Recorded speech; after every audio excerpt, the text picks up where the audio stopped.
In this world, there are 54 mysterious cards. The owners can transform these cards into gloves to gain corresponding powers. For example, the power of the 3 of diamonds is to turn touched objects into marbles. This caught the attention of various forces.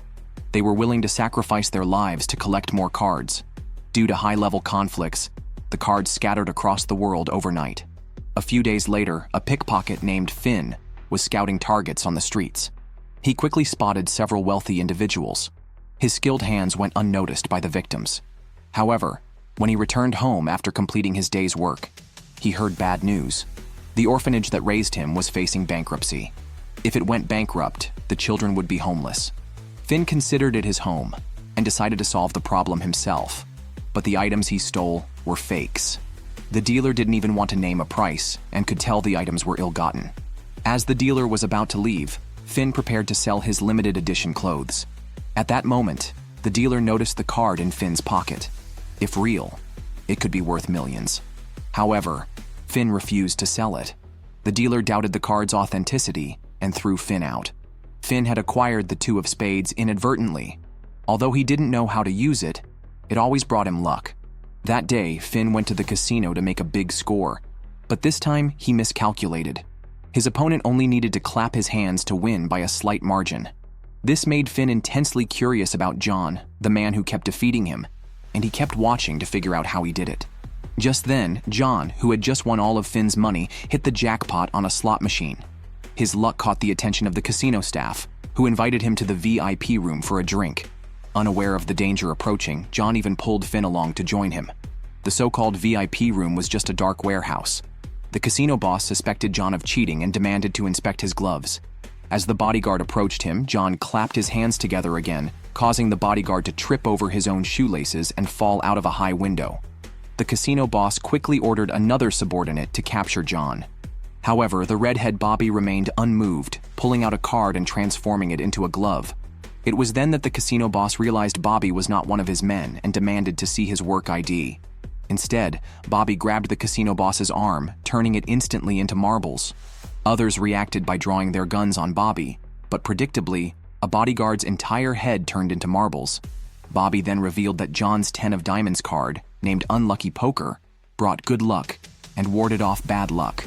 Although it could prevent harm to the holder, it couldn't protect his family. Left with no choice, John reluctantly handed over his card. Just then, a man named Chris appeared at the door with a gun. Clearly, he was also after the cards. Chris fired his gun, but his opponent dodged the bullet with incredible speed. He rushed forward, grabbed Chris's gun, and turned it into marbles. He then reached for Chris's head. However, Chris, also a card holder, activated the power of the 5 of hearts, overpowering Bobby. Suddenly, Bobby pressed his hand on a shelf, turning everything he touched into marbles that shot towards Chris like bullets. Chris had to dodge quickly. Finn was completely shocked by the scene but chose to flee immediately. As Finn left, Bobby realized Finn had stolen his card. Believing the card could save the orphanage, Finn stole a car and fled. Bobby, ignoring his fight with Chris, chased after Finn, launching marble attacks. When Finn was cornered, Chris caught up and crashed both their cars. After the explosion, all 3 were badly injured but alive. Chris demanded the stolen card from Finn, but in the next moment, a marble burst Chris's head, Bobby's card power. Witnessing their use of the cards, Finn decided to try as well. He summoned a revolver with the 2 of spades, shattered Bobby's marble attack, and hit him. Despite his head bursting, Chris did not die. There are 52 cards in the world, each granting its holder a unique ability. The man standing before Finn holds the 5 of hearts, symbolizing immortality. Chris advises Finn to willingly hand over his card, warning that failing to do so will lead to unbearable future suffering. Just then, a car speeds up, and green vines stretch out from the window, causing Finn to faint before he can react. When Finn wakes up, his card is already stolen. During his unconsciousness, the butler Bernard thoroughly investigated all his information, not just basic details, but even how many relationships he's had. Before Finn could react, Chris, who had earlier confronted him with a gun, appears in front of him, pulling out the 2 of spades. Finn immediately tries to snatch it, but Chris responds by shoving a gun into Finn's mouth, threatening to shoot if he moves again. Finn quickly retreats to his seat.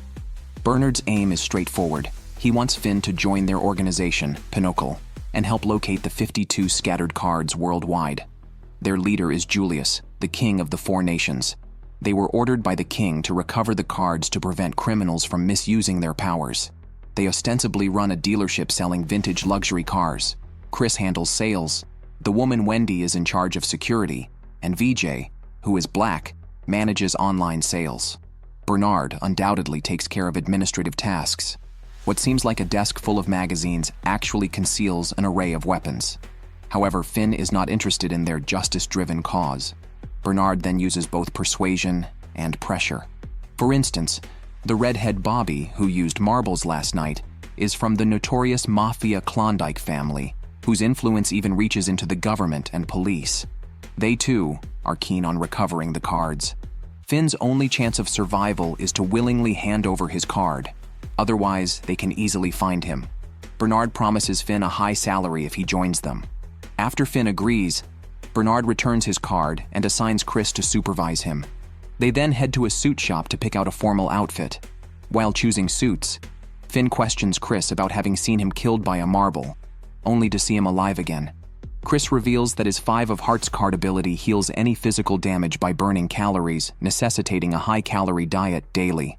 Reluctantly, Finn sits and waits for Chris to finish when a waiter accidentally spills dessert on a customer, causing an uproar.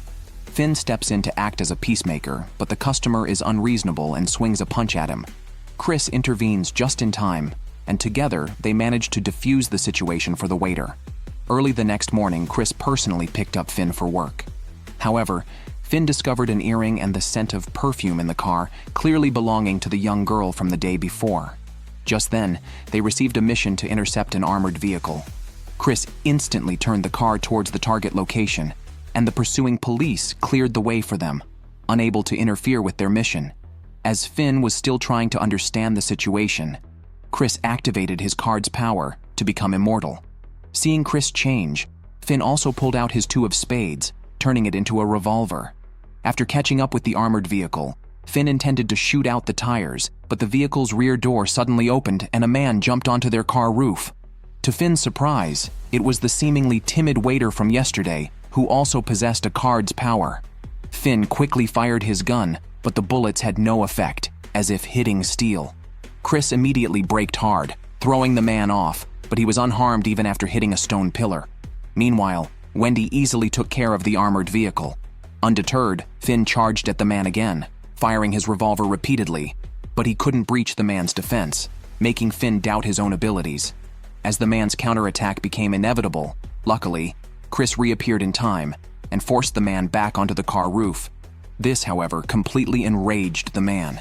He shattered the car window, grabbed Chris by the neck, and delivered a punch that shattered Chris's spine.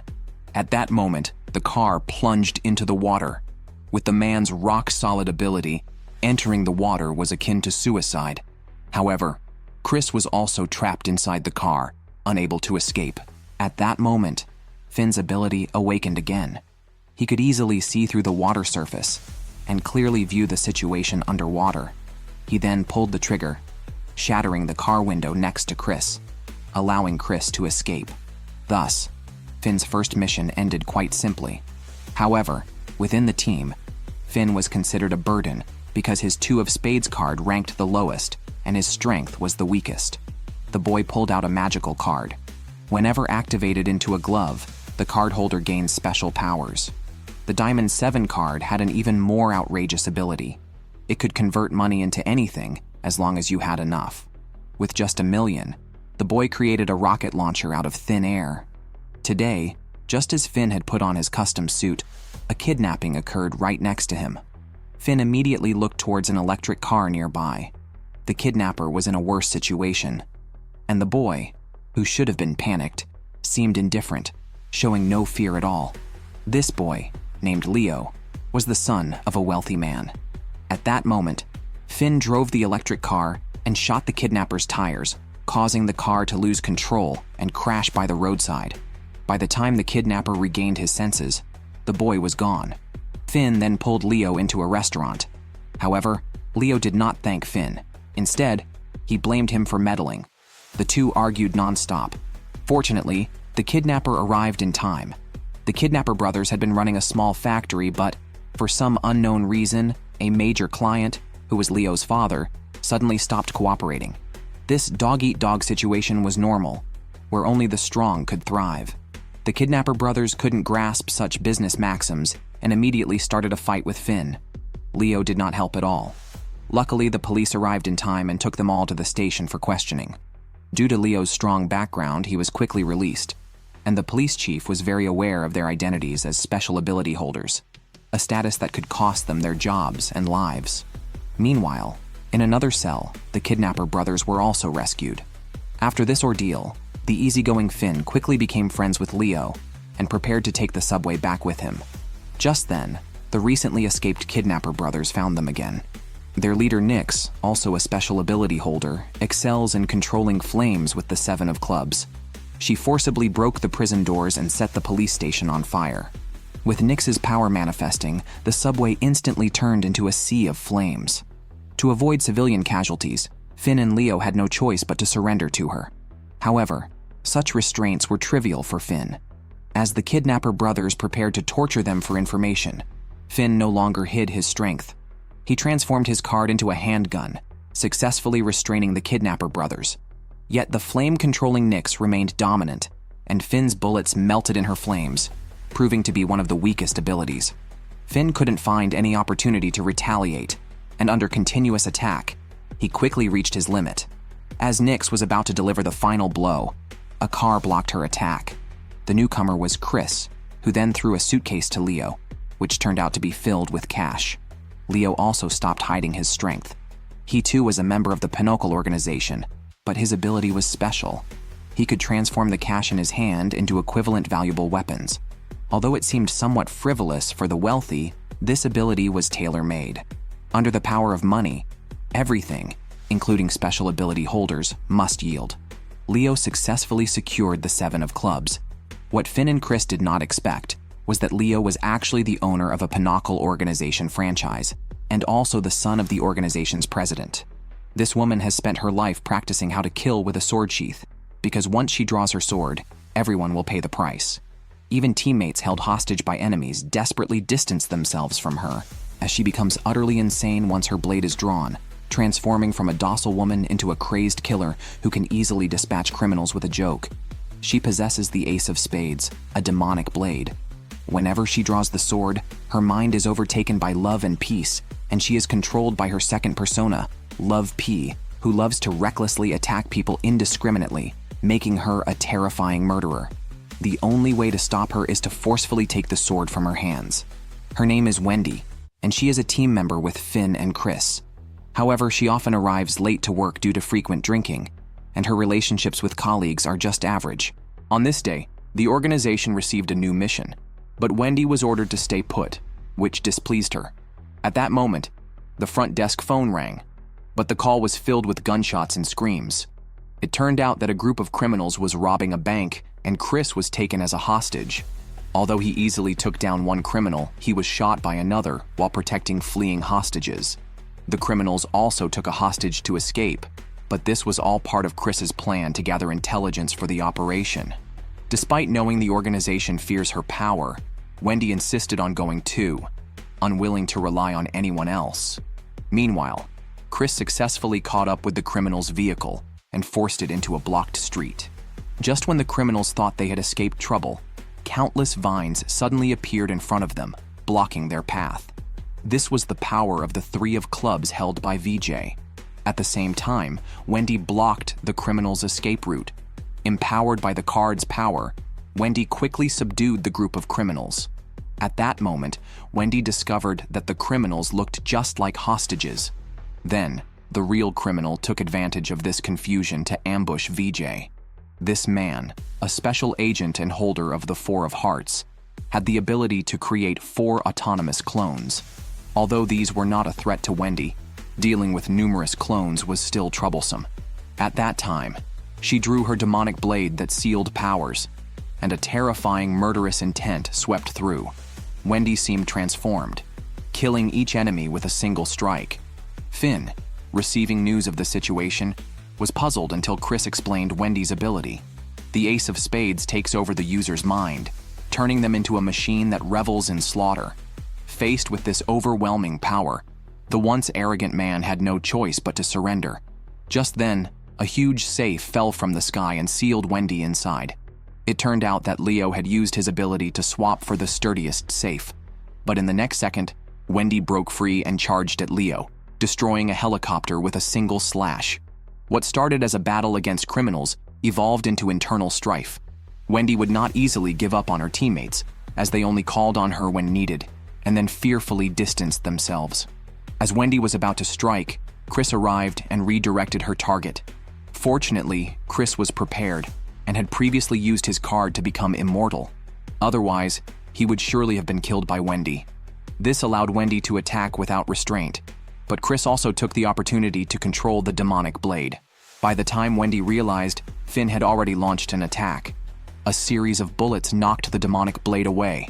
Wendy declared she would kill Finn the next time she saw him, reflecting the lonely path her father had spoken of.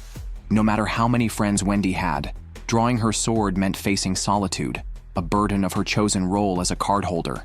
Even after joining the organization, Wendy's life remained unchanged from that of an ordinary office worker, rushing for the bus in panic, falling and missing the last morning bus, and arriving late to face colleagues' teasing. However, after this transformation and awakening, Finn was there to support her, assuring Wendy that whatever happens, they would be by her side because they were a team. In that moment, Wendy felt as if she saw her father. The Ace of Spades was just an ability. Whether she felt lonely depended on her own heart. Due to the bank robbery incident, Chris caught the attention of the rookie police officer Sugar through surveillance footage. However, all related reports were deleted, and even her superiors were dismissive. Everyone advised her to back off, but Sugar was not ready to give up. During the interrogation of the criminals, Sugar quickly found a breakthrough and a valuable clue. Over the next few days, she kept a close watch on Chris's team, but found no suspicious activities after several days of surveillance. Sugar remained convinced she was correct, so one night she disguised herself as a suspicious person and lured Finn to a secluded spot, then used her police authority to arrest him. Meanwhile, Sugar's boss, Greg, was invited to a dinner party attended by various celebrities and figures from both the legal and illegal worlds. The main guest was Ban, the leader of the local mafia, the Klondike family. Ban had organized the party suddenly with the purpose of making an example of someone. This person was the criminal Sugar had interrogated. Ban publicly executed a traitor to the family, who quickly fell into a pool of blood, trembling. On the other side, Finn was being taken to the police station by Sugar. As their vehicle entered an intersection, a truck hit them, flipping their vehicle. Fortunately, both were unharmed. At that moment, the truck floated above them, and they narrowly escaped. Nearby, a figure appeared, also a card holder. Finn immediately used his card to transform it into a handgun, but the bullets he fired were all blocked by the woman, and even his hand was uncontrollable.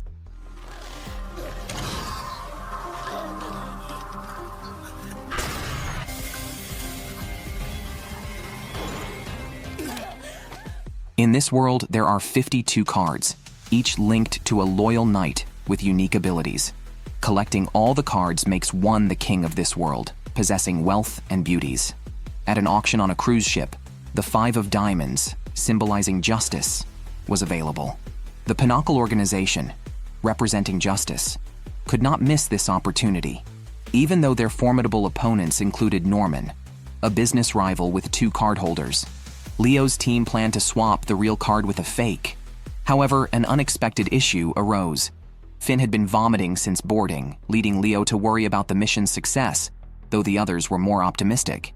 At the auction, Leo attended as a VIP, and Finn, disguised as staff, stole the event manager's keys and handed them to VJ.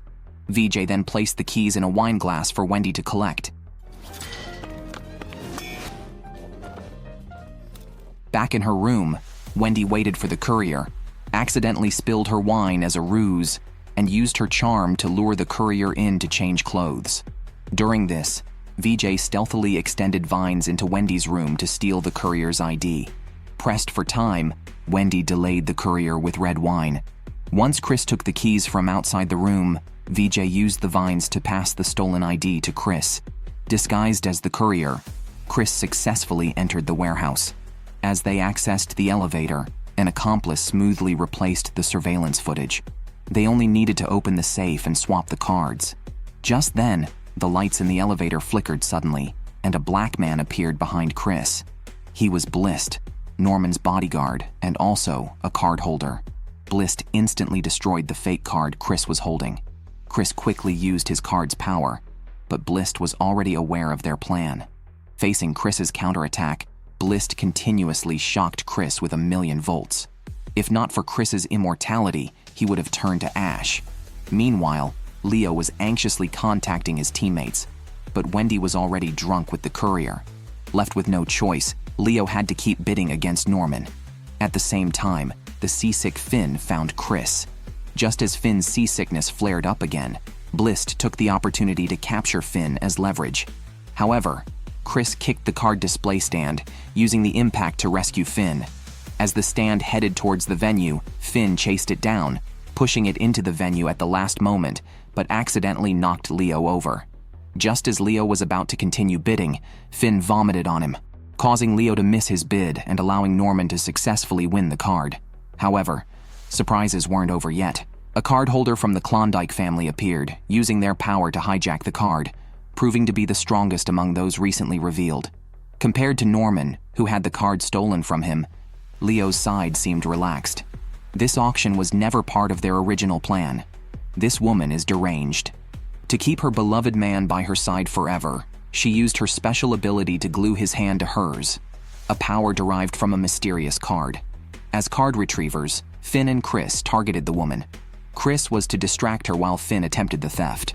However, before they could act, the woman quickly approached, grabbed both men's hands, pressed them together, and activated her card's power before swiftly leaving the scene. This left Finn and Chris in an awkward situation. Their hands stuck together, making everyone around assume they were a couple. Even bartenders would serve them one drink with 2 straws, a peak of unintended romance. Without delay, they set off to track down Chelsea. Even when they found her, their joined hands made it inconvenient to move, allowing Chelsea to easily escape. Amid these failures, Chris considered using his immortality to sever their arms. But after trying, their arms healed and stuck together again. With no other options, they resumed their pursuit. After several days running around the city, they still couldn't catch Chelsea. By a stroke of luck, they finally cornered her in an alley. Chelsea didn't want to hand over the card to them. She wanted to keep it for her beloved. Chris tried to persuade her with sweet talk, but Chelsea was not swayed, seeing Chris as a playboy. Just as Chris was about to follow her, Finn held him back, puzzled by Chris's urgency. Chris had to give up for the moment. Unexpectedly for Finn, Chris had a sister who, upon seeing their clasped hands, didn't react with surprise but instead wished them a lifetime together. Finn was about to object, but Chris quickly stopped him, not wanting his sister to worry about the dangers associated with the card. While the 3 of them were out, they unexpectedly ran into Chelsea, who was not willing to play along with Chris's act. To expose Chris, Chelsea decided to join them. Despite Chelsea's attempts to malign, Finn kept smoothing things over. Suddenly, Chris's sister coughed up blood and fainted. Chelsea quickly separated Chris and Finn's joined hands, revealing that Chris's sister had a congenital disease, the same as their late mother. Chris's love for his sister surpassed everything.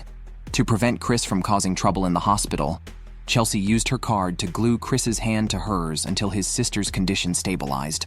Only then did she release his hand. The doctor informed Chris that his sister needed to stay long-term in the ICU, though she often sneaked out to be with her brother, her only remaining family. Chris knew his sister's life was limited, but kept the severity of her condition from her, to spare her the fear of death. At that moment, Chelsea realized that sometimes a kind lie is also a form of love. She decided that when she no longer needed the card, she would give it to Chris, bearing the burden of truth and consequences herself. In this world filled with cards, each person with a card possesses unique abilities. However, the man in question has 2 cards. The 3 of diamonds allows him to turn anything he touches into marbles. The effects of the 3 of spades are unknown, but after merging the 2 cards, his body became like a marble, granting him infinite elasticity and the ability to instantly recover even from gunshot wounds. This man is Finn's nemesis, Bobby. Today, Finn returned to the orphanage where he was raised because it was the director's birthday. Finn came specifically to celebrate and was willing to use his salary to help keep the orphanage running. However, the director was reluctant to accept the money, knowing that Finn's job was dangerous. He preferred Finn to lead a safe life rather than worrying about the orphanage's future.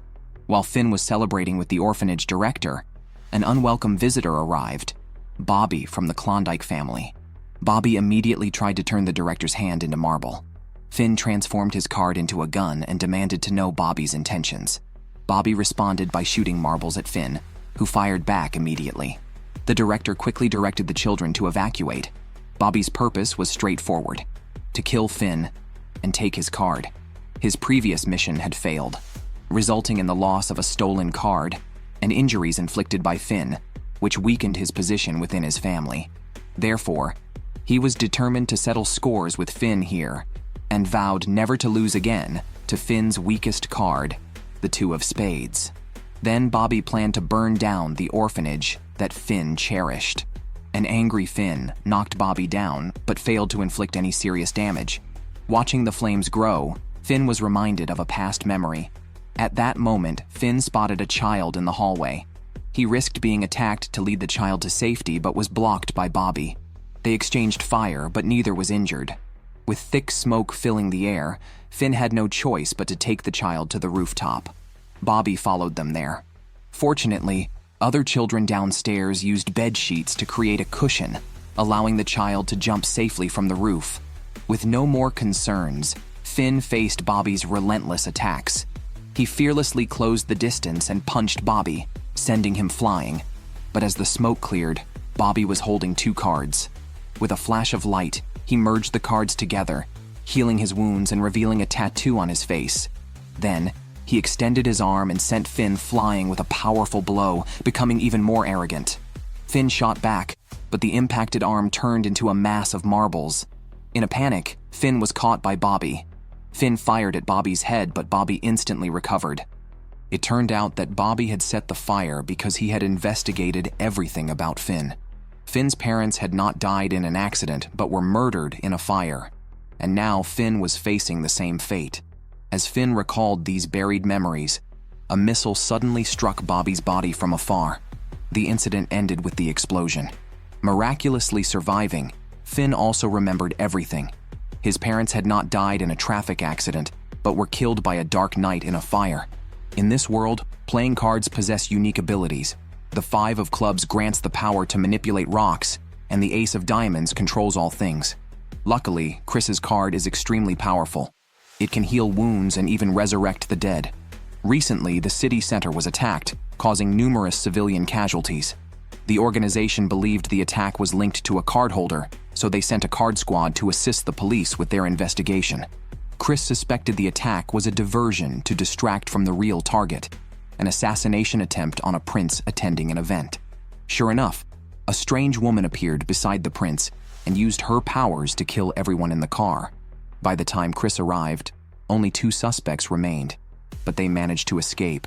As official card collectors, the pinoc organization received an urgent notice to go on full alert. Crimes committed by card holders are beyond ordinary human handling, and the king ordered the organization to collect all cards swiftly to prevent further chaos. Consequently, an emergency meeting was called. VJ and Wendy were paired up, Leo went solo, and Chris was teamed with Finn. This grouping was decided because, since the orphanage incident, Finn had been locking himself in his room all day. Despite this, Chris remained very patient. Meanwhile, a cardholder from the Klondike family unexpectedly received a letter revealing the movements of Finn and others. As a result, Chris and Finn were intercepted by enemies as soon as they boarded the train. Jasper, a man who can manipulate metal, threatened to kill all the passengers unless they handed over their cards. His partner had already placed a huge rock on the tracks ahead of the train. However, Jasper's lack of intelligence was evident as Chris quickly threw him into a panic with just a few words, reminding him that he too would die if the train exploded upon crashing. As time passed, Jasper became increasingly agitated and soon had the entire train car in shambles. Finn tried to use his card, but Jasper transformed metal into a giant axe. Just as Finn seemed trapped, Chris kicked him out of the train, sending him plunging into the water below the bridge. Meanwhile, the control room activated the emergency brakes, but the train's speed barely decreased. Fearing death, Jasper used his powers to lift the tracks, creating a slope that finally stopped the train. Just as Chris was about to act, a chain suddenly restrained him, making him a prisoner of the Klondike family. On the other hand, Finn, who fell into the water, not only survived but was also rescued by a woman. This woman is like a female version of Nagato, not only using Deva Path but even Chibaku Tensei. Such are the powers gained from possessing a card.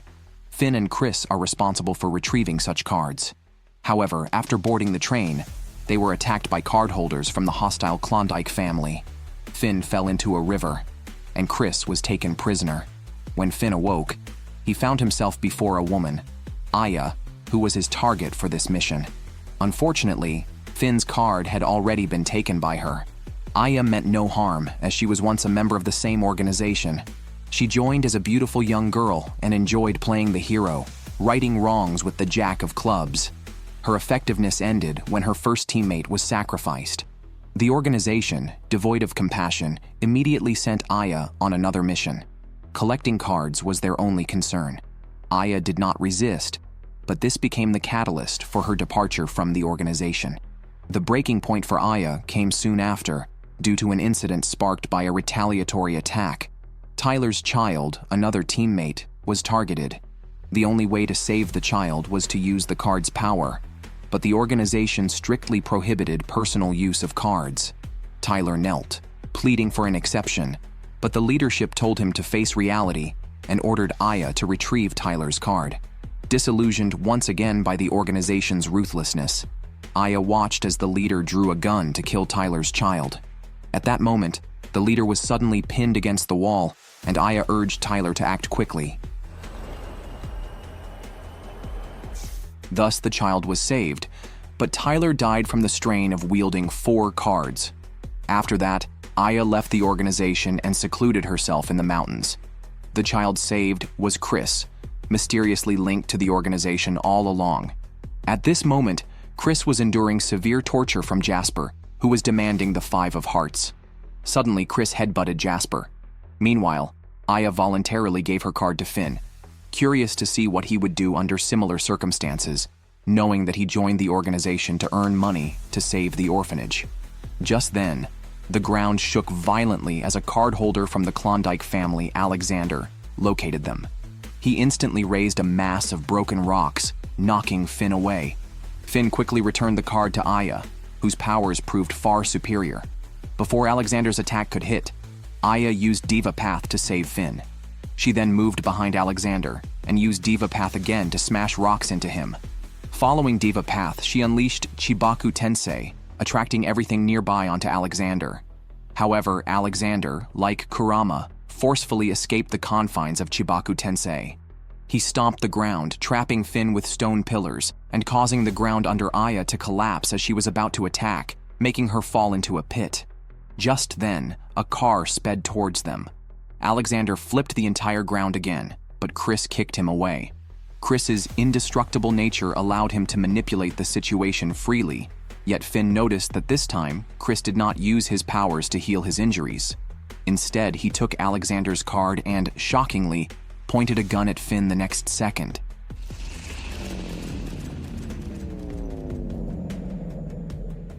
In this world, every person with a card has unique abilities, but no one can escape the power of love. Faced with Chelsea's questioning, Chris said nothing and simply kissed her. Chelsea slapped him, but Chris was only interested in the package she delivered. 3 cards of the same rank. The 5 of Hearts was his own, granting him immortality.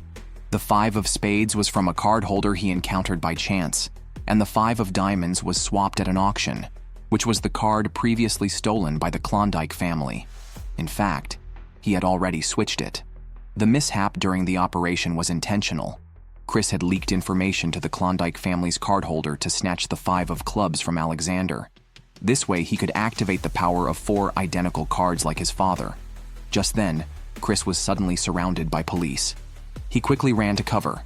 As he prepared to use his card powers, unexpectedly, all the police were attacked by the Klondike family. Although unsure why, Chris had more pressing matters to attend to. Meanwhile, Finn, who had been shot, woke up again. The card's defensive power was unbreakable, and Chris had shot precisely where Finn's card was placed in his pocket. Leo informed Finn that Chris had been expelled from the organization and became the most wanted person, having stolen 4 identical cards. The purpose of Chris's actions was unknown because the Klondike family had already begun their move. All members of the organization, including Leo, were suspected of harboring Chris, especially Finn. Even his card was forcibly confiscated, and a new cardholder, Owen, was assigned to kill Chris. Just then, the orphanage director approached Finn. Chris had given all his savings to the director to help rebuild the orphanage. Seeing this, Finn couldn't help but smile. Chris was still the kind-hearted playboy he always was. Suddenly, Finn thought of Chris's sister and remembered what Aya had said about the card's power to resurrect the dead. Finn immediately rushed out. At the same time, the Klondike family was launching a full-scale attack. Ordinary guards were no match for the family, and the organization's powers were needed to fight back. Meanwhile, when Finn reached the hospital, Chris's sister was nowhere to be found, only a note left on the bed. Finn dialed the number on the note, and, just as Chris had predicted, Finn was the one to find a clue. Despite Finn warning Chris about the side effects of using 4 cards, Chris was determined to save his sister. After all, she was his only remaining family and his last chance.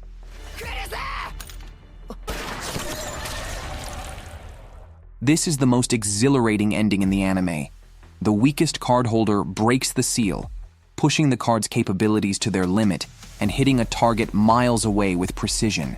Leo uses billions in cash to magically create a golden bridge, while the unhinged Wendy goes all out, battling enemies throughout the city. Meanwhile, all organization members are inside the palace, blocking an attack from the Klondike family, unable to attend to Chris's situation. Surrounded by money, Leo continuously converts it into equivalent weapons to fight but remains worried about Chris and Finn. His father, a higher-up, monitors everything, insisting that the king's safety must be prioritized. On the other side, as Finn is about to leave, he opens the door only to be knocked out by organization members. This scene is coincidentally witnessed by police officer Sugar, who, under the guise of her duty, rescues Finn. Unexpectedly, Finn was feigning unconsciousness and steals Sugar's car. While organization members continue shooting at Finn, Sugar steals her car keys back. Elsewhere, Chris is being interrogated by the police and is about to use his card to resist when suddenly, a tremor occurs. The police restraining Chris are defeated by Ban, the leader of the Klondike family.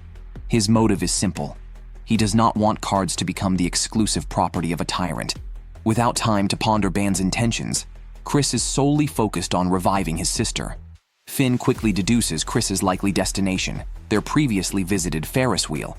At this moment, Bernard suddenly appears on the screen. He had planted a listening device on Finn while he was unconscious. Just then, the woman from the Klondike family appeared again. With a mere wave of her hand, Finn's car was sent flying. Fortunately, Finn was unharmed. As the enemy prepared for a second attack, Chelsea helped Finn escape the attack range. Chelsea was injured while saving Finn, leaving her to place her hopes on him. Bernard, who learned of Chris's location, chose not to report to the organization but quietly informed Leo instead. Leo immediately sought his father's permission to search for Chris if the palace enemies were cleared. However, his father's response was disheartening. Their only target was the cards. Angered, Leo used all the cash around him to create numerous anti-tank cannons. Not only the enemies, but even the palace was nearly destroyed. When Leo pushed open the door he was protecting, he found neither his father nor the king there. He instantly ordered VJ and Wendy to evacuate and search for Chris. Chris was at the location Finn had guessed. Meanwhile, Finn was still unable to shake off the woman's pursuit.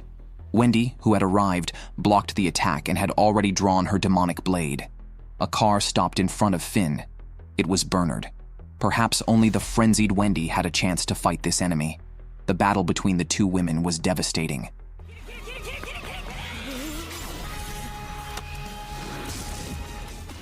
Police officer Sugar holding a gun warned them to stop, but they completely ignored her.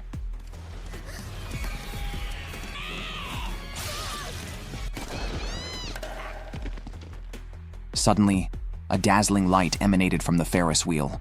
Finn understood that Chris had activated the power of 4 cards. Given the situation, there was no stopping Chris. Just then, Leo successfully met up with Finn and used all the money in the entire train car to create a road made of gold, demonstrating just how powerful money could be. However, due to the limited amount of cash, they ultimately failed to reach the Ferris wheel where Chris was located. Bernard returned the two of spades to Finn, who was now the only one who could stop Chris.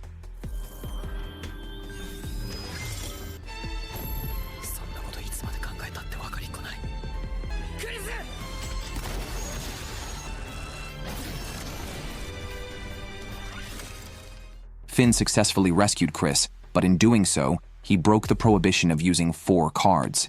Although it did not cure his sister, her life was no longer in danger, and Chris himself did not die from the backlash of the cards.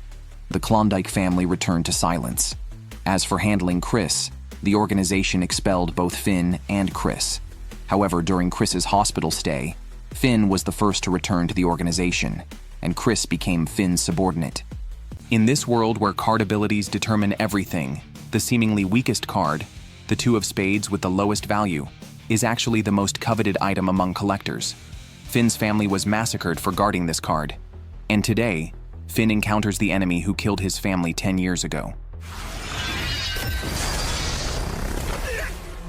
Just a few days ago, Finn's squad was tasked with retrieving another card, held by the owner of the Jack of Hearts, who possesses the ability of high-speed flight. To minimize unnecessary casualties, the entire squad was deployed for this mission, opting for a thrilling high-altitude skydive to recapture the card at the lowest possible cost. The reason for retrieving such cards is that X-playing cards grant users extraordinary powers. To maintain societal balance, the government formed an organization called High Card to secretly collect these scattered cards worldwide. However, the Klondike family, also collecting cards, not only assassinated a prince in a terrorist attack, but is also brewing a more terrifying plan. Meanwhile, the police have launched an operation, but seem to be a step behind again, as the leader of the Klondike family has escaped once more. This prompts Police Chief Greg to suspect a leak in their search operation. Just then, numerous bombs suddenly appear on the wall. Elsewhere, Finn returned to the orphanage, which was being rebuilt. The director finally revealed Finn's true identity. It turned out that there was once a sensational news story about a murder in a villa where no bodies were found when firefighters arrived. However, a little boy was discovered nearby who, due to extreme shock, seemed to have lost all memory related to the incident. Until he was brought to the orphanage, he had been tightly clutching the 2 of spades card. That boy was Finn. On his way back, Finn pondered the samurai from his memories. He was now sure that this individual was not only a card holder, but also wielded an unknown power. At that moment, Chris suddenly called. A monster had appeared in the park, likely another card holder, and Chris asked for Finn's help. Suddenly, the monster appeared and smashed the roof. It turned out to be a human transformed into a gorilla. Due to the creature's agility, Chris could only shoot while maintaining distance. It turned out that this person was the holder of the 6 of Hearts. Realizing that they were all Hearts card holders, Chris decided not to waste more time. However, just then, the opponent transformed into a flying bat, and Chris quickly lost sight of him, as he was unsure what to do next. Fortunately, Chris reacted swiftly and kicked at the moment of the sneak attack. Although his ankle was scratched by claws, Chris managed to knock the opponent down. Just as he was about to continue the pursuit, he experienced severe heart pain and realized that the attack was poisoned. The enemy had set a trap to catch Chris off guard. Thankfully, Finn arrived just in time to save Chris. But as Finn tracked the enemy, he saw the nightmare-like Black Knight appear and kill the card holder, before consuming the 6 of Hearts card. At that moment, the scenes from the past seemed to replay before Finn's eyes. The terror brought by the Black Knight made Finn retreat repeatedly. As he wondered what to do, Chris, having recovered from his injuries, arrived at the scene. However, the Black Knight seemed unwilling to spare them. Just as the Black Knight was executing a thorough extermination, a man spoke up to stop him.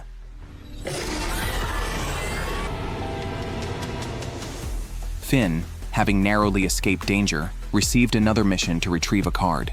The target card, the Queen of Hearts, grants the ability of supersonic movement, making its retrieval challenging. The holder, Danny, has significant public influence due to his use of the card's power for punishing evil and promoting good, becoming an internet celebrity. Danny's hometown, Magic Rose City, is considered sacred because the legendary magician Klein used 52 cards to repel invaders, earning him many followers there. While wandering the city, Finn and his companion stumbled upon a thug harassing a girl and immediately intervened to rescue her. However, the thug ignored them and continued dragging the girl away. Suddenly, a blur flashed by, and the thug turned into a mummy, the work of the Queen of Hearts holder, Danny. Danny's appearance quickly attracted a crowd of fans, preventing Finn and Chris from approaching him. By the time they managed to push through the crowd, Danny had already left to patrol. The vastness of Magic City made it difficult to find Danny again without any clues. At that moment, Chris began coughing again, attracting Danny's attention because he thought Chris needed help. Underestimated, Chris took out his card, but Danny mistook this for a desire to become a superhero. He bluntly told Chris that becoming a hero isn't easy and offered to let Chris be his sidekick if he could touch the hem of his garment. Seeing that Danny was impervious to persuasion, Chris was about to use his gun, but it was instantly taken away. At that moment, the cathedral's alarm bell rang. Danny announced he had to go help others. Meanwhile, Finn, who was looking for someone, got lost and asked a passing believer for directions. The person turned around with a mysterious smile. Before leaving, the mysterious man revealed to Finn that it was not the king, but 52 knights who originally used the cards to save the kingdom. The magician Klein, considering the characteristics of the 52 knights, created 52 cards with special powers. The knights offered their blood to the cards and gained mysterious powers to defeat the invaders. After disclosing the truth about the cards, he disappeared into the street. Finn rushed out but saw no one. Instead, he ran into Leo and others who had arrived. On the other side, Chris and Danny were rescuing trapped individuals. Danny quickly saved everyone using his card's powers. Just then, an accident occurred. The floor beneath Chris collapsed. Outside the church, the group noticed that Chris's signal had disappeared. By the time Finn arrived, Chris had just emerged from the rubble, severely injured. They found that Chris's card power was still active, but his wounds were not healing. As Chris's condition worsened, the card automatically deactivated its power.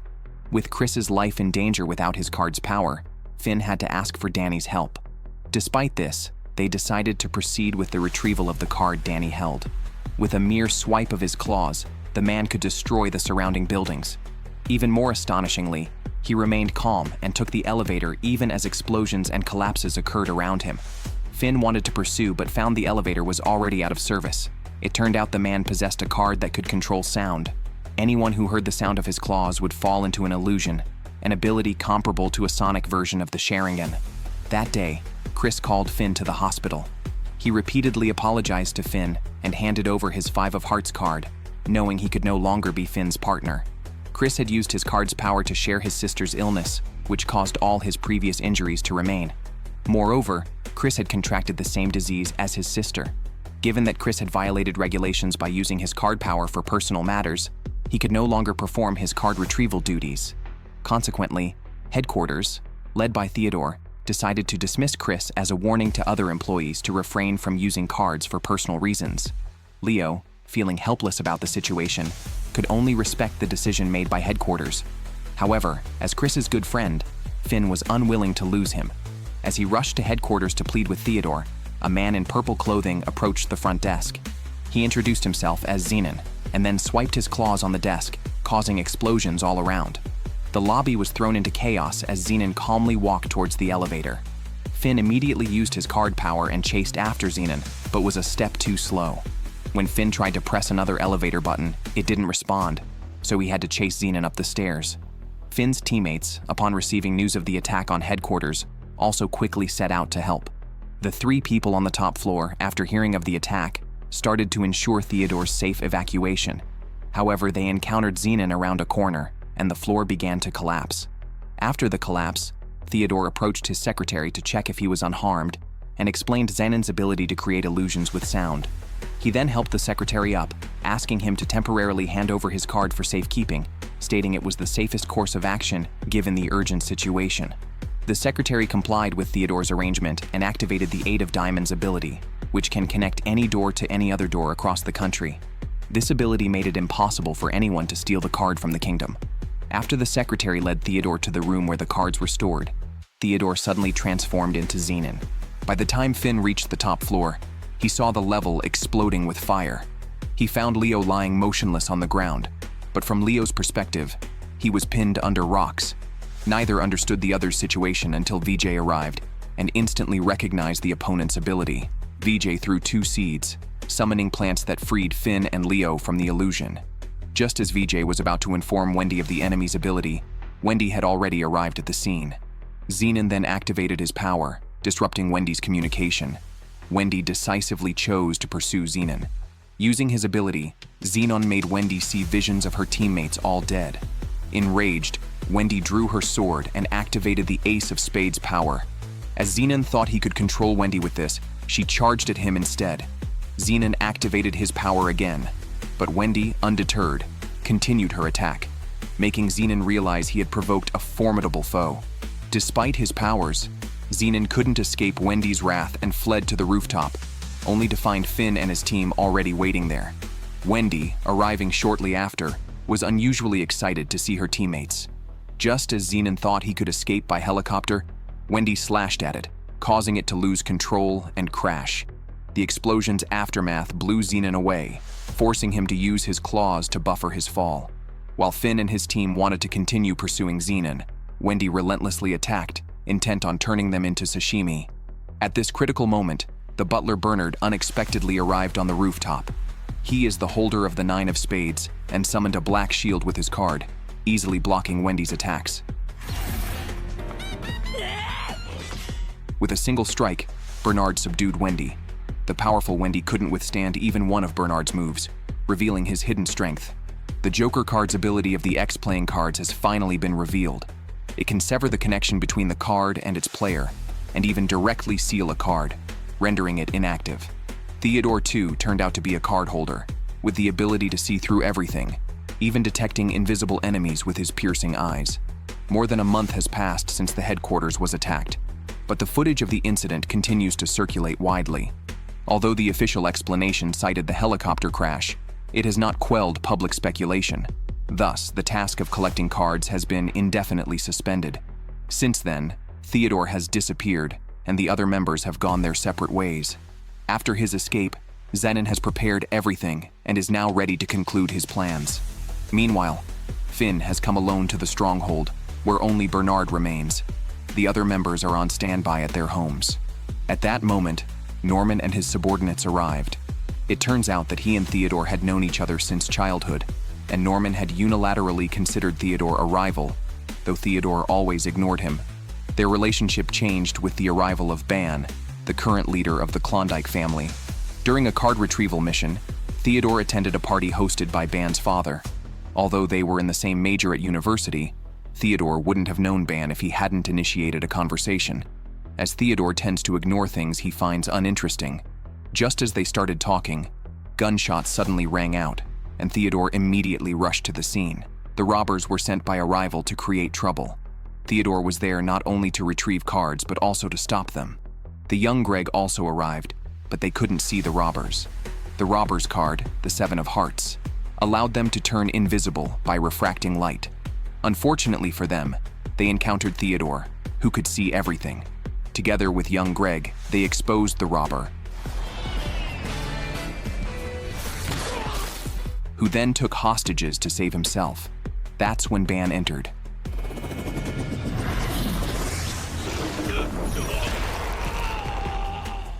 However, Theodore also wanted to retrieve Ban's King of Diamonds, but Ban was not willing to hand over his belongings. As tensions rose between them, young Bernard suggested that Ban join them in retrieving cards, allowing him unrestricted use of his card. From that day, Theodore and Ban teamed up for card retrieval, while Greg secretly gathered intelligence on them, soon to be discovered. However, they reached an agreement. Greg would provide Theodore with information about card holders, and they would not interfere with Greg's investigations. Afterwards, they often gathered at the stronghold. Norman secretly lingered outside the door. According to Bernard, Theodore and Ban had different personalities and ideas, but became good friends, making that time unforgettable. However, their relationship eventually fell apart.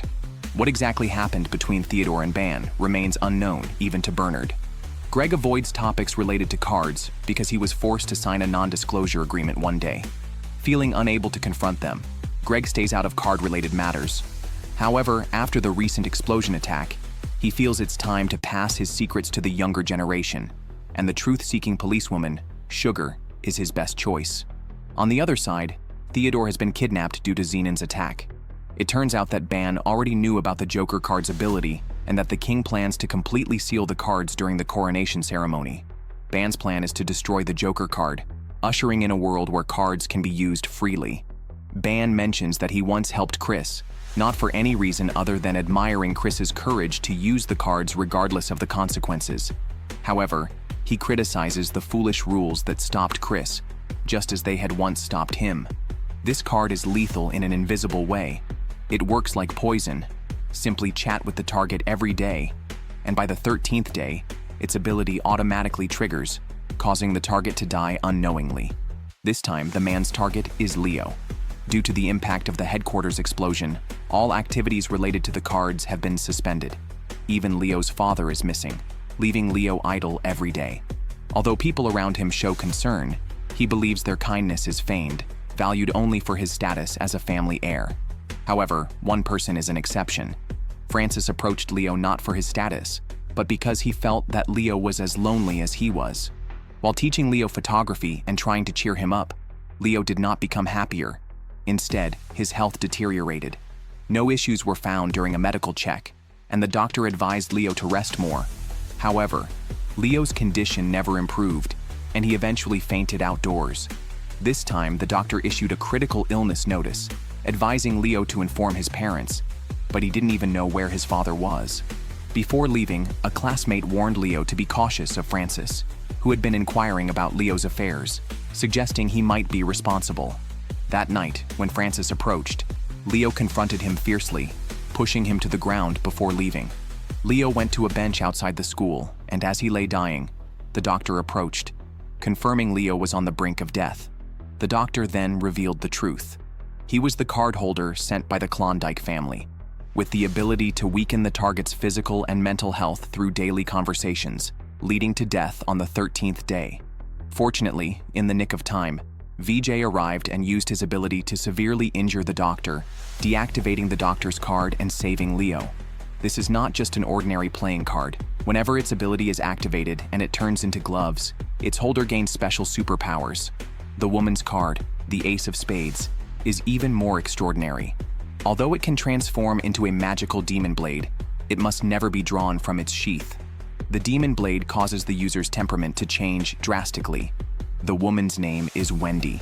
Since the High Card organization was forced to shut down, she has been languishing at home, unable to control the power of her card, feeling guilty, as if she could have utilized the Ace of Spades better to prevent the organization from nearing dissolution.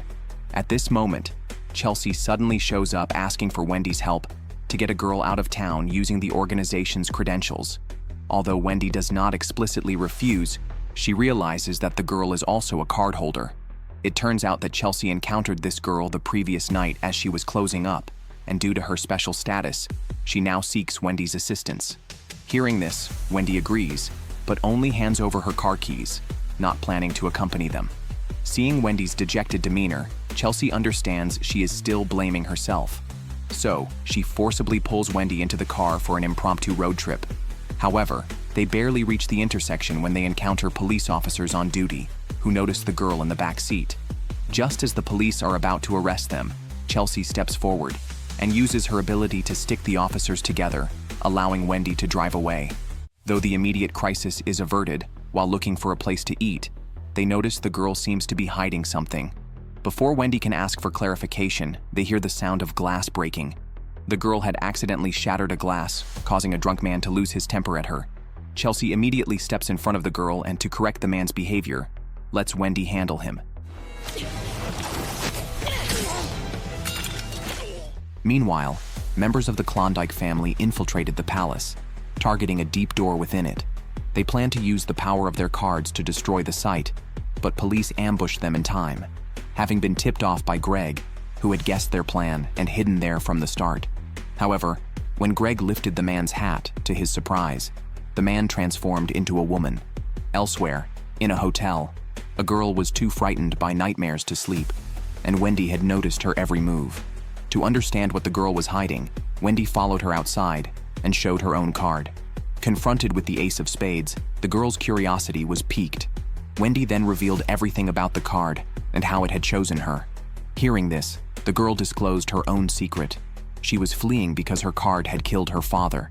He used to hit her without reason, and she had subconsciously harbored hostility towards him. By the time she realized what had happened, her father was already dead. She also occasionally heard the evil whispers of her card, making her afraid to get close to anyone, as her touch could take a life if she harbored any malice. The next day, they arrived at a gas station in the evening. While chatting, Wendy suddenly sensed a murderous intent, but there was no one else around. It turned out that the enemy was hiding in the shadows. Gao Wang, holder of the 8 of clubs from the Klondike family, was there to reclaim Wendy's card. Wendy tried to use her card's power but couldn't hit her hidden opponent. As Gao Wang lurked in the shadows, Wendy was at a loss. Gao Wang then decided to target the girl holding a card, but this was all part of her plan to expose Wendy's weaknesses. Just as Gao Wang was about to kill Wendy, Chelsea used the light to destroy the shadows. However, Gao Wang created new shadows, knocking Chelsea unconscious against the wall. Wendy stepped forward to help but inadvertently stepped into a shadow, which began to engulf her like a swamp. Watching this, the girl gathered her courage and rushed over, and her card deactivated its power. At that moment, Gao Wang kicked the girl away, and then forced Wendy further into the shadow. Wendy felt as if she was sinking into the sea, powerless to resist. Then, Wendy saw the woman she despised the most. Determined to save the girl who shared her fate, Wendy decided to use her power again. This time, Gao Wang was no match for Wendy, who easily defeated her using the light from the flames. This time, because of the girl, Wendy chose not to kill. Just when they thought it was all over, the police arrived. Due to Wendy's special status, she instructed Chelsea to take the girl and leave, while she stayed behind to buy them time. But Wendy never expected that the person coming to arrest her would be Sugar. The police arrested members of High Card, along with Burst, who attempted an assault on the palace, and detained them at a secret military base. Meanwhile, Greg took the cards confiscated from Burst to negotiate directly with the king. It turned out that Burst used the Ace of Hearts ability to transform into Tilt and deceived Zenon to acquire all the cards, because she didn't want her loved ones to risk their lives. Thus, as Tilt, she activated the King of Spades to fulfill the Klondike family's plan. Upon learning this, Zenon immediately decided to retrieve the cards from the police. On the other side, Greg approached the king under the pretense of returning the cards, but the box was empty. He used this as leverage to demand that the royal family disclose what the Klondike family was searching for. The prince initially wanted to force the guards to apprehend Greg, but Greg had prepared for this by recording the entire meeting. If he were captured, the activities of High Card would become public. Seeing that Greg had the cards as leverage, the king was compelled to have a private conversation with him. Greg revealed that there were Klondike family spies within the royal court and urged the king to eliminate them before the prince's coronation. He also hoped the king would inform the police, allowing them to resolve all conflicts involving the Klondike family. Meanwhile, Sugar was interrogating Burst, trying to uncover the Klondike family's objectives. Over the past year, Sugar had discovered that Burst used her transformation ability to become the holder of the 8 of Spades and had launched multiple attacks on the police using its explosive power. Just as she confidently stated that the police were close to uncovering everything, an undercover agent had already informed the Klondike family about the secret base. Faced with the threat of gunfire from the guards, Zenon activated his card, causing the guards to fall into an illusion and start attacking each other. Zenon merely needed to make a noise for the guards to feel as though they were being swept up in explosions. Hearing the commotion outside, Burst kicked Sugar down and knocked her out with a punch, stealing her card. Hearing the noise, High Card member Bernard knew the time had come. He pulled a small bomb from his shoe sole, intending to blow up the iron gate trapping them. At the same moment, Burst ran into Tilt while escaping. Tilt tried to persuade Burst to hand over the card, but Burst continued to flee, wanting to sacrifice herself to complete the Klondike family's plan. However, just as she reached the next intersection, she encountered the fleeing High Card members. Tilt arrived at the scene soon after, and both parties immediately became cautious. Just then, the Black Knight's consciousness began to erode tilt. Burst tried to stop him from being consumed by the Black Knight's influence. However, the Black Knight forcefully triggered Tilt's transformation ability with the King of Spades and persistently demanded the other cards from Burst. Seeing her beloved in such pain, Burst couldn't bear it. She took out 5 cards, planning to activate X-Hand to restore Tilt's consciousness. This involved sacrificing her own physical and mental health to forcefully activate the 5 cards for a temporary powerful effect. But Burst could hardly sustain such immense power. The Black Knight slowly approached Burst, intending to kill her, but Finn ran over and pushed Burst aside, dodging the Black Knight's deadly strike. Just then, a car crashed into the scene, hitting the Black Knight. The driver was Chris, who should have been in the hospital, but had decided to return to his place in High Card, following Finn's advice. As the Black Knight regained his mobility, Finn quickly used his card to activate its power and asked why the Black Knight wanted to kill his family. However, the Black Knight charged at Finn. Chris then pulled Finn away to avoid the attack.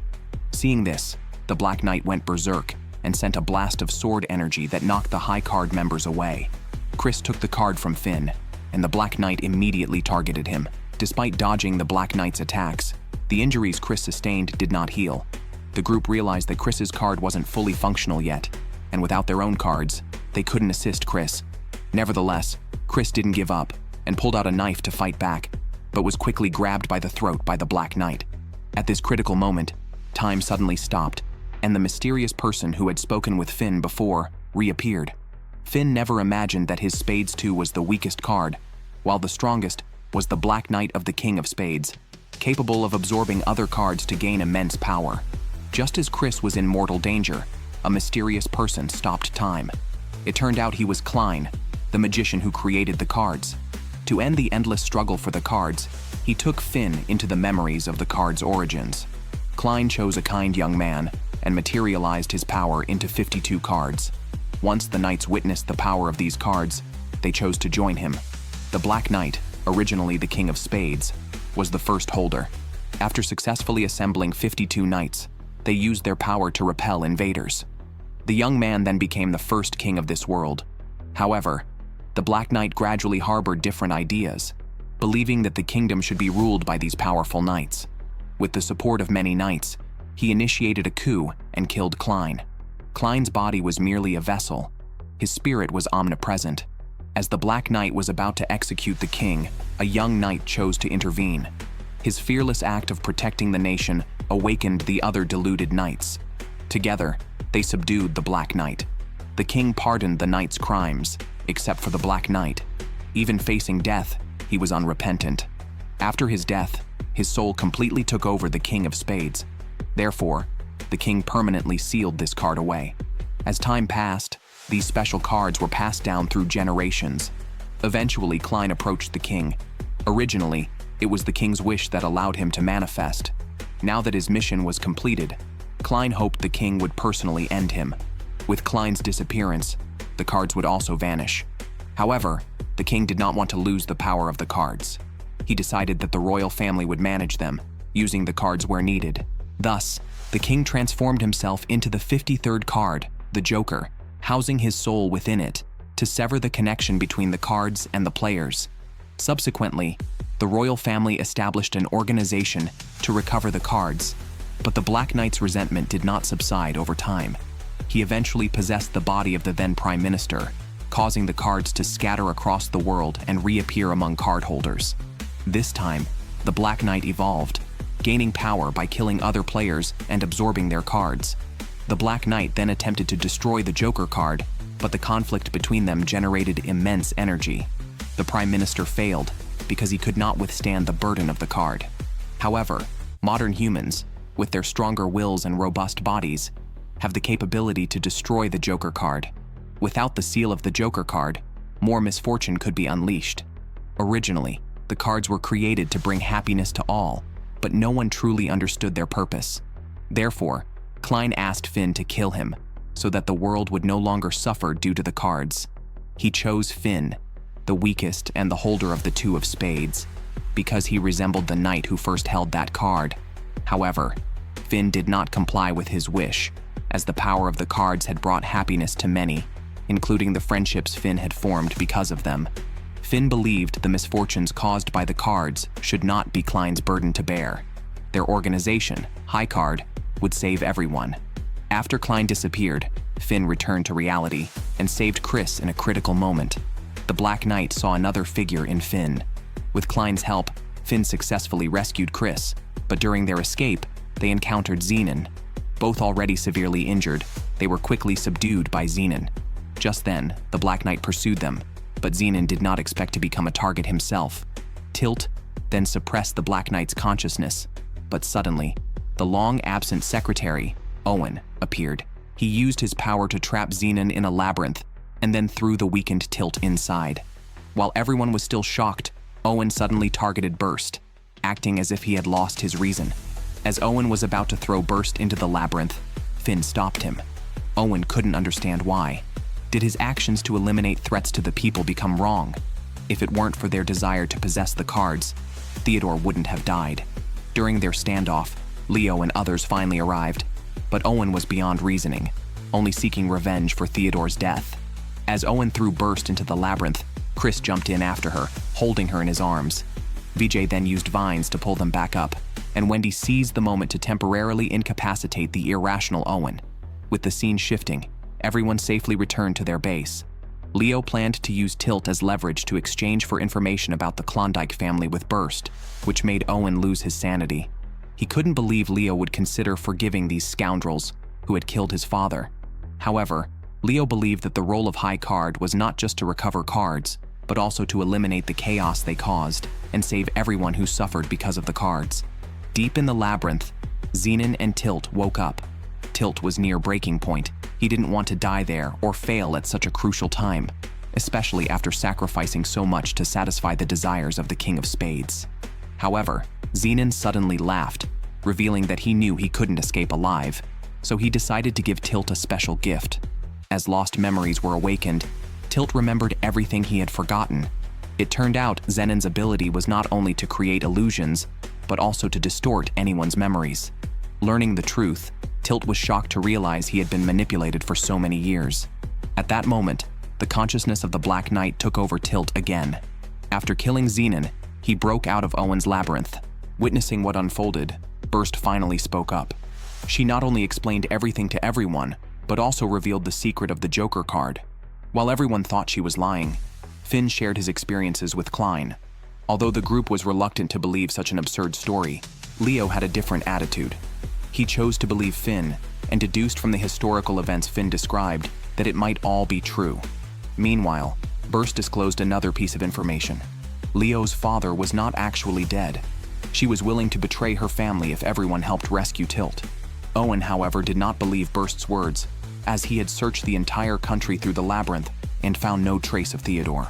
Nevertheless, Leo trusted Burst, believing his father would not die so easily, and asked Owen for help. At this point, Owen gave up resisting. Everyone then prepared for the most critical mission ever that night. Meanwhile, Tilt, who had escaped from the labyrinth, called Ban. But on the other side, Greg encountered a strange person.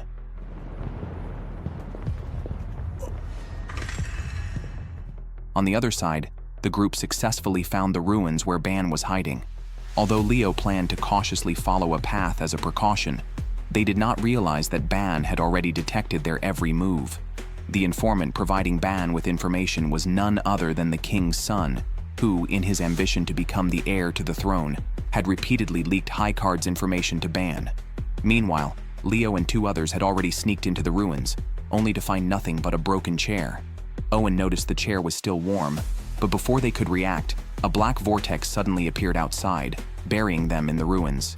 When Leo opened his eyes again, he was bound hand and foot, and his father Theodore was also in front of him. Before Leo could feel relieved, he received a reprimand from his father, who criticized the reckless action that could lead to more unnecessary casualties. At that moment, Ban unexpectedly approached from behind. It turned out that his reason for kidnapping Leo's father was to make them experience the pain of losing loved ones. 25 years ago, Ban's father hosted a noble party at this location, but it was suddenly invaded by armed militants. By the time Ban arrived, it was too late, and his father perished in a fire. Unable to accept the sudden bad news, Ban planned to use the forbidden card power, X-Hand, to reverse time and undo the events. However, Theodore not only failed to understand his determination, but even stopped him at the most critical moment. Since that day, Ban, who lost his left eye because of the cards, became known as a failure. So he meticulously planned his revenge for years. Just then, Tilt appeared in front of them, but he was looking at Finn, who was unconscious. Ban, seeing Tilt with his memories restored, was not surprised. Instead, he began to detail how he had altered Tilt's memories. Watching Ban's arrogant demeanor, Tilt charged at him, but Ban simply tapped him lightly, disabling his movement. Although Leo seized the opportunity to charge at Ban, it had no effect. Ban then grabbed Leo and brutally beat him in front of Theodore. Despite being severely injured, Leo kept shouting for his father to escape. Seeing that continuing this way was pointless, Ban prepared to use his card power to kill Leo.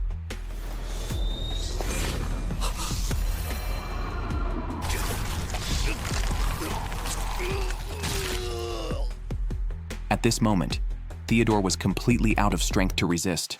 Even though he was now blind, Ban still did not intend to let them go. However, because he let his guard down, Theodore seized the opportunity to turn the tables.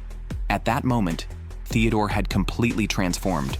Even when facing bullets fired by Ban, he could dodge them instantly using the power of the cards. Ban was frustrated, unable to understand why Theodore had stopped him years ago. Was there anything more important than his own family? Just as Theodore was about to reveal the truth, Tilt stabbed him through the body. Now Tilt only wanted to kill Ban. As he was about to strike with his sword, Theodore stood up again.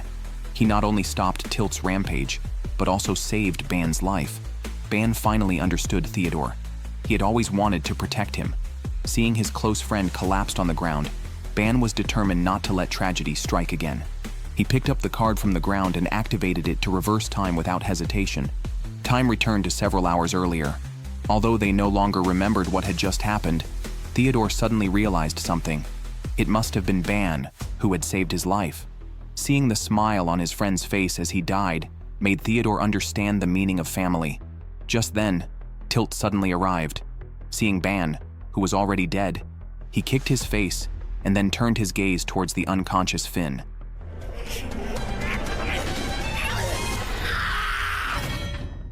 Finn suddenly woke up from a nightmare. When he came to his senses, he realized that Tilt had brought him home. Seeing Finn's confused expression, Tilt decided not to hide the truth anymore. He not only confessed that he was Finn's brother, but also recounted the entire story of the fire incident. On Finn's 7th birthday, Tilt had prepared a special gift for him. Since their parents disapproved of Tilt's idle lifestyle, he had to secretly call Finn upstairs. When Tilt pulled out the 2 of spades, Finn immediately recognized it as the legendary card.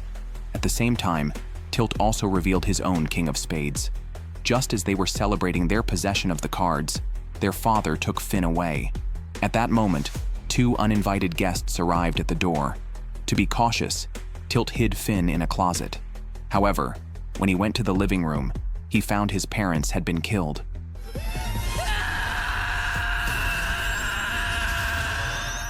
It turned out that the rampage of the King of Spades had allowed Finn to witness his parents' gruesome deaths and the Black Knight, who frequently appeared in his nightmares over the past 10 years. The Black Knight did not kill Finn because his last bit of reason overcame his desire. But Finn could hardly believe all this. The once gentle brother had turned into a demon. Finn instinctively ran away, but the place was like a labyrinth, impossible to escape. However, when he reached a room at the deepest part, he was utterly shocked to see the walls covered with his photos. Just then, Chris and 2 others arrived at the scene. Something seemed off to Chris, but before he could speak, Tilt had already activated his card power and pinned Chris to the wall with a sword. Tilt wanted Finn to return to his side, but Finn was more concerned about Chris's safety. Tilt then decided to kill everyone except Finn.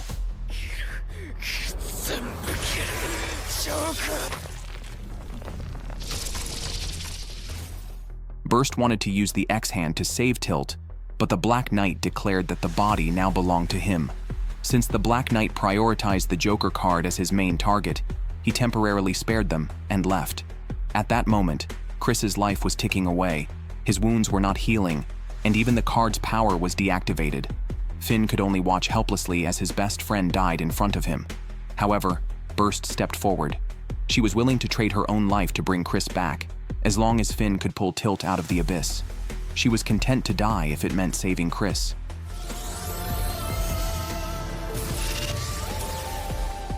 When Chris opened his eyes again, his body had been restored to its original state. However, Burst had lost her life due to the cost of using the card. Seeing what had happened, Chris immediately understood everything that had transpired. On the other side, the Black Knight finally invaded the kingdom. Although the army was stationed on his essential path, their weapons couldn't stop him, let alone break his armor. Fortunately, Wendy arrived in time. As the highest combat power of the High card, she could fight the Black Knight evenly without using the power of her enchanted sword. However, the Black Knight soon found a flaw in her defense, and didn't want to waste more time, as his real goal was the Joker card hidden deep in the palace. Just as he was about to kill Wendy, someone suddenly shot his weapon away. It was Finn. Then Chris drove a car into the Black Knight, but it didn't harm him. Seeing no other way, Wendy had to rely on her enchanted sword.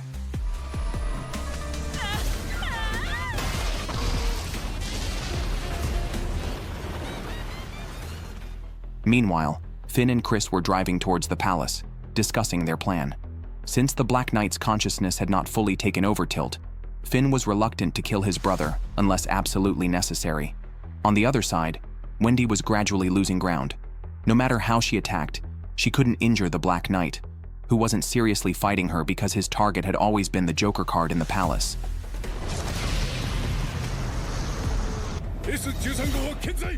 Elsewhere, the king had already unsealed the Joker card, unaware that the Black Knight had reached the depths of the palace. Fortunately, Finn and Chris arrived just in time. To awaken his brother's consciousness, Finn presented a card and recounted the story of the two brothers. This briefly restored Tilt's consciousness, but reinforcements arrived and attacked, causing the Black Knight to suppress Tilt's consciousness once again. In a critical moment, Finn and Chris reached the scene. Although they stopped the Black Knight, the king refused to leave despite Finn's persuasion, even planning to complete the ritual. In the king's view, maintaining the peace of the kingdom was a matter of royal dignity, and they had to strictly control the power of the cards generation after generation, ensuring they were never exploited by evil forces. As the barrier was destroyed, the king realized no one could match the Black Knight. Persuaded by Finn, he finally agreed to temporarily leave with the card, as protecting the nation was paramount, and he could not afford to lose the Joker card. However, unbeknownst to him, Finn had given him an ordinary business card. Finn and Chris had planned from the start. Finn used the Joker to attract the Black Knight, while Chris looked for a weakness in the Knight's armor. However, the armor was too strong, and conventional methods couldn't breach it. Seeing that dragging this out was futile, they decided to devise a new plan. Just then, the Black Knight was absorbing scattered cards, attempting to gain more power. When the smoke cleared, Finn realized that Chris's arm had disappeared. Soon after, Finn was bound by the Black Knight's tentacles. Despite Chris calling out to Tilt, the Black Knight did not respond and even planned to kill Finn directly. Seeing no other way, Chris took out a few more cards to lure the Black Knight. However, the Black Knight used his tentacles to pull Chris into his body. This was all part of their plan. Finn had intended to attract the Black Knight from the start so that Chris could reach the King of Spades. Even without the King of Spades, the Black Knight could still transform. At this point, Finn resolved to save everyone and shot Tilt in the head. Finn was then pulled into a mysterious space where Tilt wished him a happy birthday before disappearing. When Finn opened his eyes again, all his high card companions were by his side. Chris, like an older brother, patted Finn's head. It was then that Finn remembered something. His brother had wished him a happy birthday because today was his birthday. Looking at the gift his brother had left, Finn finally accepted everything. Although they didn't find his brother's body at the scene, he erected a tombstone for him, because as long as he remembered, his brother would live forever in his heart.